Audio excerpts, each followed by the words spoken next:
بسم اللہ الرحمن الرحیم نحمده ونصلی علی رسولہ الکریم اما بعد۔ سیرت النبی صلی اللہ علیہ وسلم کے مدنی دور کا درس نمبر 52۔ غزوہ بدر میں فرشتوں کے نزول اور ابلیس کا میدان جنگ سے بھاگنے اور ابو جہل کے غرور و تکبر کا خاک میں ملنا اور اس کے قتل سے متعلق ہے۔ جب حق اور باطل کا یہ معرکہ میدان بدر میں شروع ہوا تو اللہ تعالیٰ نے کفار کے دل میں رعب ڈالنے کے لیے فرشتوں کا نزول فرمایا، جس کو اللہ تعالیٰ نے اپنے کلام میں اس انداز سے ذکر فرمایا: اذ یوحی ربک الی الملائکۃ انی معکم فثبتوا الذین آمنوا۔ اے نبی، آپ کا رب فرشتوں کی طرف وحی کر رہا تھا کہ بے شک میں تمہارے ساتھ ہوں، چنانچہ تم ان کو ثابت قدم رکھو جو ایمان لائیں۔ سألقی فی قلوب الذین کفروا الرعب فاضربوا فوق الاعناق واضربوا منہم کل بنان۔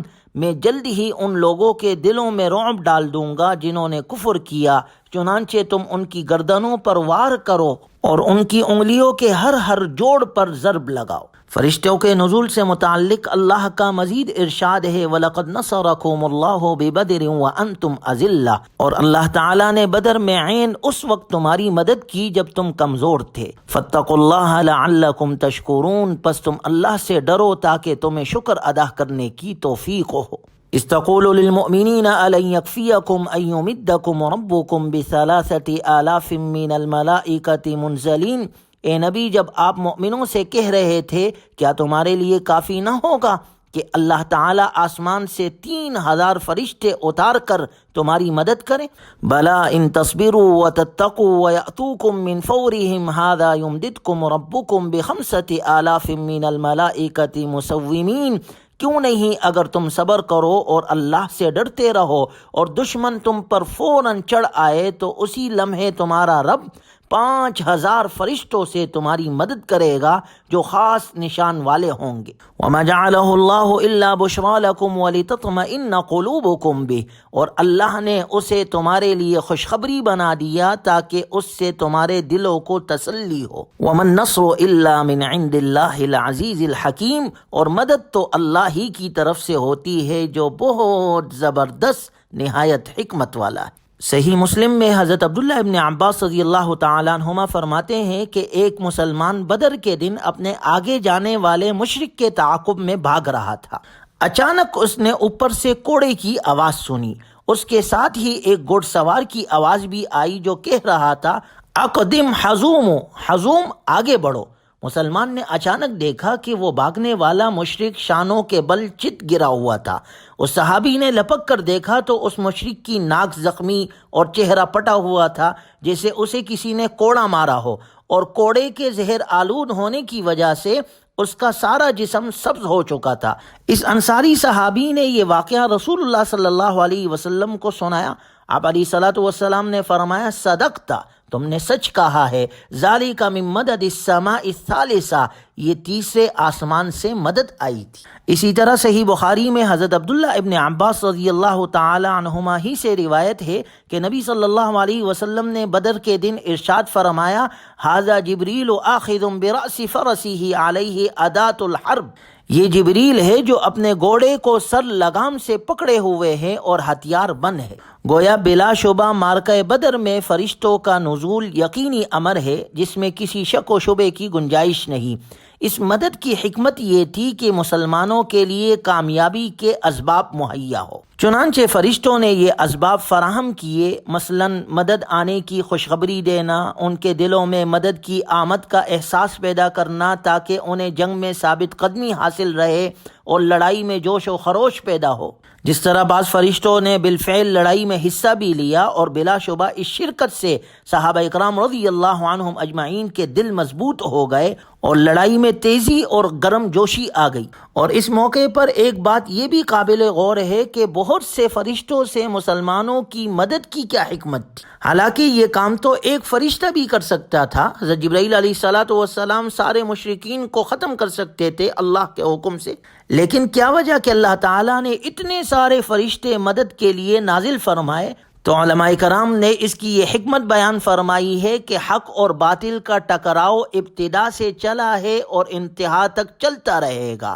حق اور باطل کے ٹکراؤ میں ہمیشہ اہل حق کو ہی کامیابی ملی ہے، لیکن اس کائنات میں اسباب اختیار کرنے کا قانون جاری اور ساری ہے، لہٰذا آزمائش کے موقع پر تمام مطلوبہ مادی تقاضے پورا کرنا ضروری ہے، جن سے اللہ تعالیٰ کی تائید اور نصرت حاصل ہوتی ہے۔ گویا مسلمانوں کو یہ سبق دیا جا رہا ہے کہ تقدیر پر ایمان لانے کے ساتھ اللہ پر یقین اور بھروسہ ہونے کے ساتھ ساتھ تدبیر بھی کرنی ہے، ظاہری اسباب کو بھی اپنانا ہے، جس کے بدولت اللہ کی طرف سے نصرت اور مدد ضرور انشاءاللہ آئی۔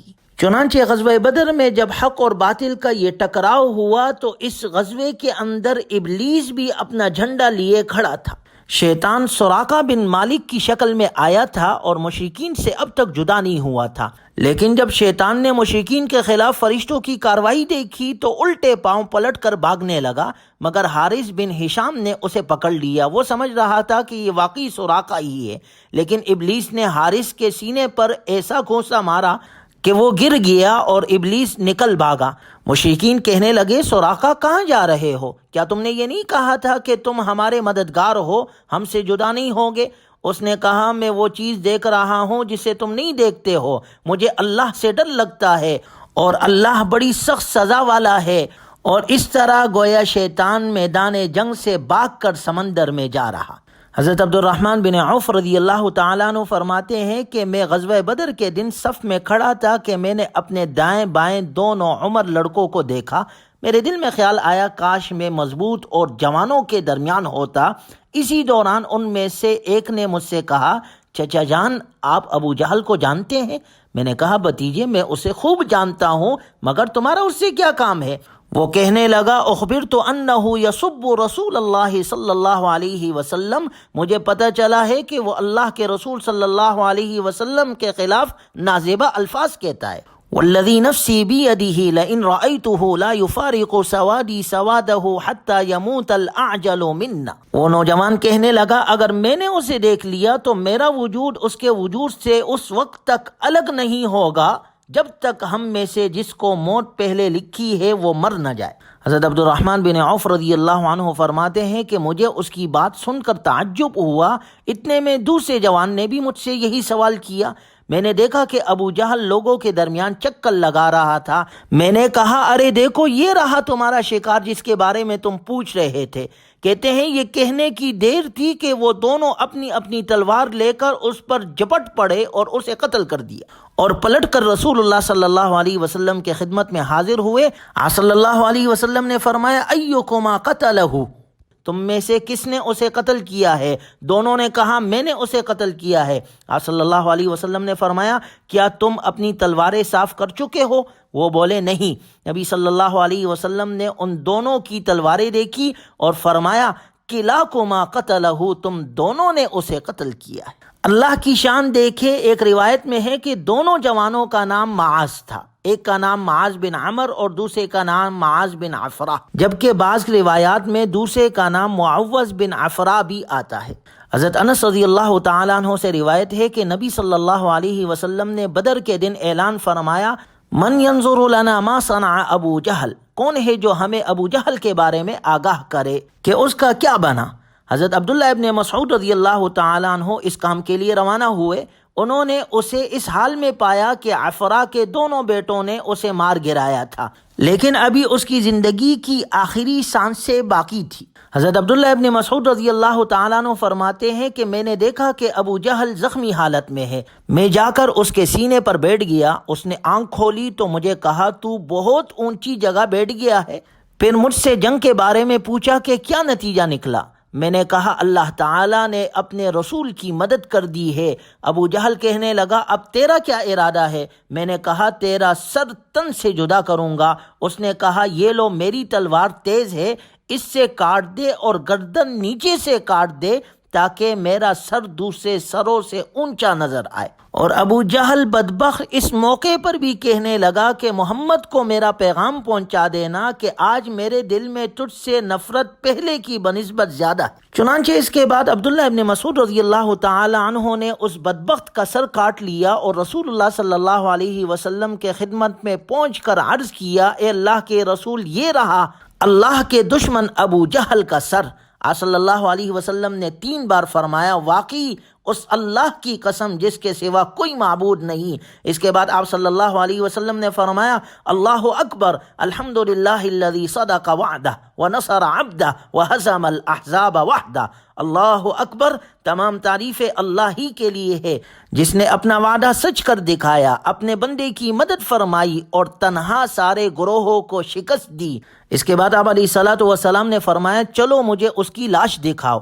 کہتے ہیں ہم آپ علیہ الصلوۃ والسلام کو لے گئے اور اس کی لاش دکھائی۔ آپ صلی اللہ علیہ وسلم نے فرمایا کان ھذا فرعون ہذہ الامہ، یہ اس امت کا فرعون تھا۔ آپ صلی اللہ علیہ وسلم نے اس کی لاش کے پاس کھڑے ہو کر 3 بار کہا الحمدللہ الذی اعز الاسلام واہلہ، تمام تعریفیں اس اللہ کے لیے ہے جس نے اسلام اور مسلمانوں کو عزت بخشی۔ قرآن کریم میں اللہ کا ارشاد ہے وَلِلَّهِ الْعِزَّةُ وَلِرَسُولِهِ وَلِلْمُؤْمِنِينَ، اور عزت اور غلبہ اللہ کے لیے اور اس کے رسول کے لیے ہے اور مؤمنوں کے لیے ہے۔ چنانچہ اسلام کے اس پہلے مارکے غزوہ بدر میں اس امت کے فرعون ابو جہل جو انتہائی متکبر اور خود غرض انسان تھا، اس کا تکبر خاک میں ملا اور وہ جہنم رسید ہوا۔ یعنی اس کے غرور اور تکبر کا اندازہ اس سے کرے کہ مرتے وقت بھی دشمنی کا ذکر کر رہا ہے، مرتے وقت بھی اپنی جہالت اور دشمنی میں کہہ رہا ہے کہ سر ذرا نیچے سے کاٹنا۔